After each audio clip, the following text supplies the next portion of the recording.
siyang sakop ngayon. Maraming discrimination or maraming discrimination na nangyayari when it comes to LGBTQ community, not only the bathroom. Pero sir, di na kailangan ng third bathroom kung magiging respeto naman sila. Kasi ang problema, maging respeto, yung may humility, may empathy. So bakit pa kailangan ng third bathroom? Sila yung, ganito ha. Sige, ang sinasabi kasi, as a whole community yung nagda-request ng third bathroom. Yung whole community nila.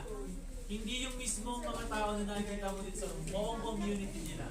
Pero sir, parang unnecessary yun. So, kasi may urinals, tapos merong tampons.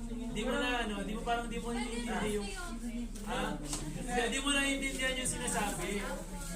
Diba? LGBTQ community, LGBTQA plus community is a whole community.